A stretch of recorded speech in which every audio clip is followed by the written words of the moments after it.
आपने जो पहला जुमला बोला कि आईएमएफ की वजह से तूफान आएगा, मुझे समझ आता है, अच्छी हेडलाइन है और ये वो इस पे, लेकिन दो मेरे इतराजात होंगे। पहले ये कि तूफान आएगा नहीं, तूफान आ चुका है। बिल्कुल। ऐसा नहीं है कि अभी कोई सब भला चंगा है और अगर आईएमएफ ने आपने ये कर लिया तो कल कुछ बहुत बुरा हो जाएगा, ऐसा तो बिल्कुल नहीं है। आप वहां बैठे हैं, अगर ऐसा है तो मुझे भी बता दीजिए। दूसरी चीज जो मैं गुजारिश करूंगा और वो अहम है कि ये आईएमएफ की वजह से नहीं आएगा। मैं आईएमएफ को डिफेंड नहीं कर रहा, मैं बहुत अरसे से आईएमएफ का क्रिटिक हूं और मेरे ख्याल में आईएमएफ हैज फेल्ड। लेकिन इसका ये मतलब नहीं है कि कसूर हमारा नहीं है। तूफान जो आया है और जो आएगा वो पिछले 75 साल और खुसूसन कई पिछले सालों में, पिछली दिहाइयों में जो हमारी गलतियां हैं, हम्म। जो हमारी कोताहियां हैं, जो हमारी सियासत का जो डिविजन्स हैं, उसकी वजह से, जो हमारी इकोनॉमिक मिसमैनेजमेंट है, उसकी वजह से हम मसाइल में पड़ते हैं।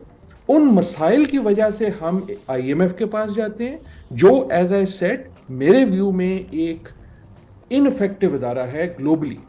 इसीलिए मुल्क आफ्टर मुल्क जिसको आईएमएफ सपोजिटली हेल्प करता है, उसकी हेल्प नहीं हो सकती।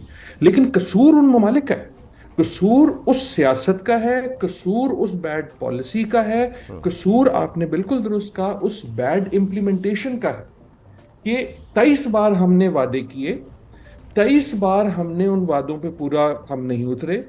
23 बार शायद अगर हम पूरा उतर भी जाते तो सारी चीजें हल ना होती। लेकिन 23 बार ऐसा हुआ कि हमें अपनी इकोनॉमी की मैनेजमेंट में इस हद तक हमने गलतियां की कि हमें आईएमएफ के पास जाना पड़ा। अब छितर आप खाएंगे, क्योंकि और अगर छितर नहीं खाएंगे तो और क्या होगा।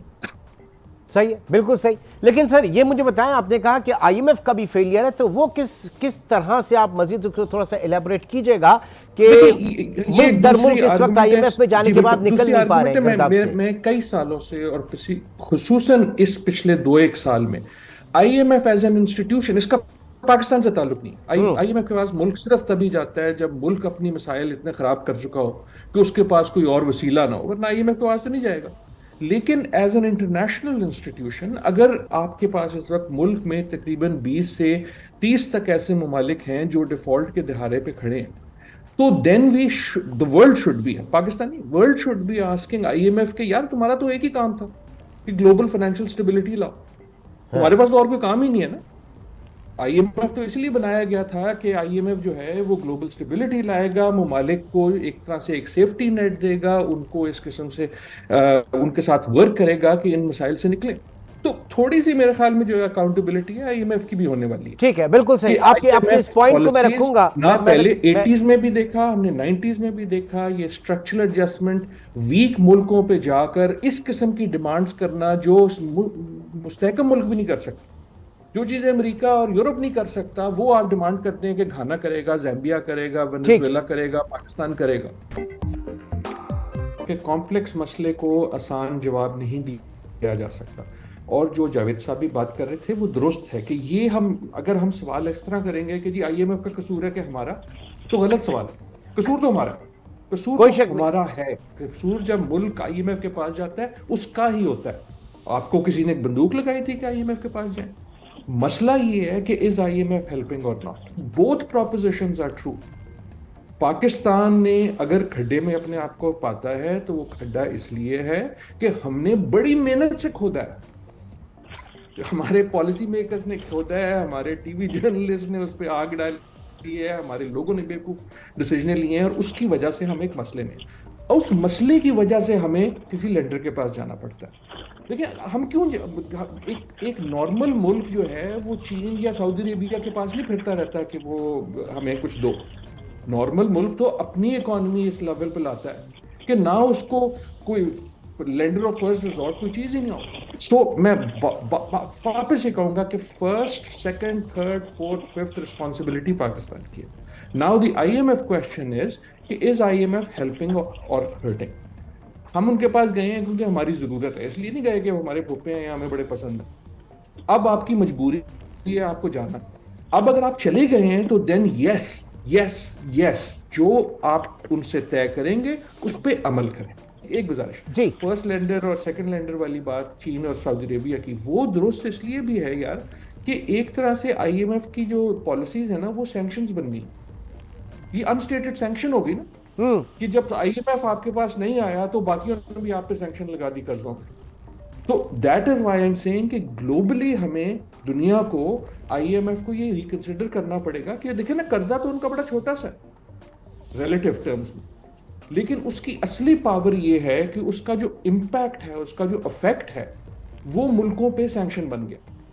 क्योंकि बाकी लेंडर्स भी जो हैं, और बाकी नॉट ओनली लेंडर्स, बाकी आपकी करेंसी का जो फिजिकल सिस्टम है, बाकी आपका जो ट्रेड सिस्टम है, उसमें आईएमएफ की जो होती है गाइडेंस, या आईएमएफ का जो फैसला होता है, वो एक तरह से आखिरी हर्फ समझा जाता है। उसकी वजह से जो मुल्क ऑलरेडी ट्रबल में है, उनको और ट्रबल में धकेल दिया जाता है। लेकिन अगेन मैं गुजारिश करूंगा कि दो चीजें दोनों दुरुस्त हैं, राइट? जो आपका जो असली क्राइसिस है इंटरनेशनली, बहुत सारे क्राइसिस हैं, एक क्राइसिस आपका क्राइसिस ऑफ ट्रस्ट है। आपको कोई बिलीव नहीं करता, जैसे हमने पहले भी बात की कि अगर वो कंसेशन नहीं दे रहे इस बार, वो इसलिए दे रहे हैं कि यार तुम लोग कई बार जो है वादे करते हो और पूरे नहीं करते। इसीलिए चीन का आपने रिएक्शन देखा, सऊदी अरेबिया का रिएक्शन देखा। उसको आप चेंज कैसे करेंगे? हम उसको अपनी हरकतों से चेंज करेंगे, हम उसे अपनी पॉलिसी से चेंज करेंगे, इंप्लीमेंटेशन से चेंज करेंगे। एक दुनिया की जो इसमें कंसर्न है, मेरे ख्याल में वैलिड है, पाकिस्तानियों की भी वही कंसर्न है, वो ये है कि हमारी डोमेस्टिक सियासत इतनी बिखरी हुई। तो देखो ना, अगर आप किसी दूसरे मुल्क के टैक्स पेयर हों, या जैसे आईएमएफ के बोर्ड पे जो दूसरे ममालिक हैं, जो इन्वेस्टर्स हैं, वो कहते हैं यार इनका तो पता नहीं इनका कल क्या होगा। इनके तो 8 बजे के प्रोग्राम और 9 बजे के प्रोग्राम के बीच में क्या होगा हमें नहीं पता।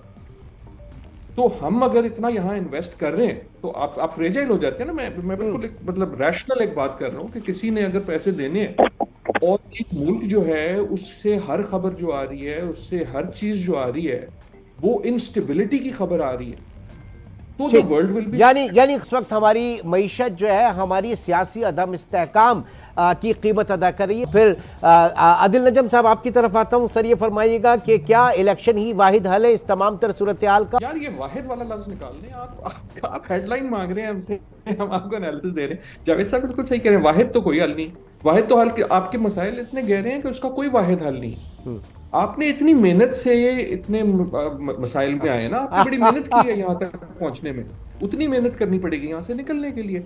अगर कोई एक हल होता, कोई एक गोली होती, इलेक्शन करा दो सब ठीक हो जाएगा, नो। इलेक्शन स्टेबिलिटी ले आओ तो बेहतर हो जाएगा, यस। अगर इलेक्शन के बाद आप दूसरे मसाइल, या इलेक्शन से पहले दूसरे मसाइल हल करने की तरफ जाएंगे, मुश्किल फैसले ना सिर्फ करेंगे, उन पे अमल करेंगे। अगर आप और मैं, जो आप टेलीविजन पे हैं, या मैं जो एक आम आदमी हूं, हम अपनी हरकतें अपनी औकात में रहने वाली करेंगे, देखो ना, ये मुश्किल फैसले का मतलब क्या होता है।